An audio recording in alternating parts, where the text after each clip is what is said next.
Hi everyone, my name is Maria, and I'd like to share with you what my paper was about. I want to talk about things that are often discussed but never mixed. Some of those are and include much of what we've discussed this semester, and that is race and gender and social constructs in general. So I wanted to mention how these uh, meet at the crossroads of becoming one problem for women of color in general, and what they experience when people discriminate them both by being women and of color.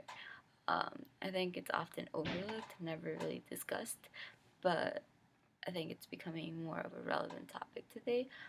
Kimberly Crenshaw, a civil rights activist and professor at UCLA and Columbia, coins a term for this, and she calls it intersectionality. And I think we've all got a glimpse of what the term is by reading the STEM article by Mack and others.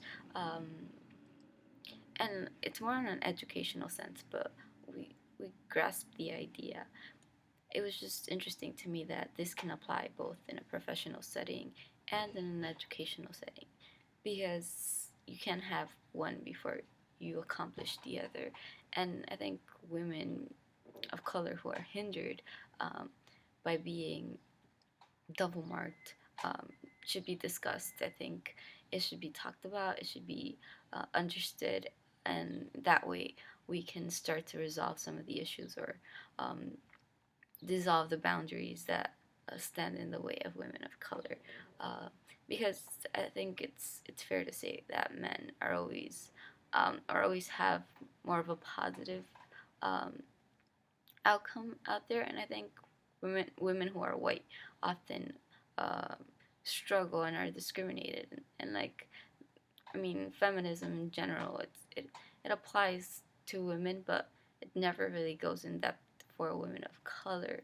Um, I think even discrimination based on um, sex doesn't really apply to intersectionality either, because it's not something that considers both gender and race.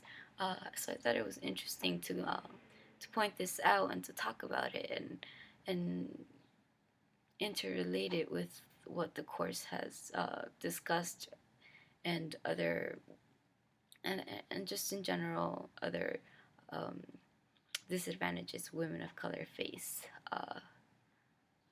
today.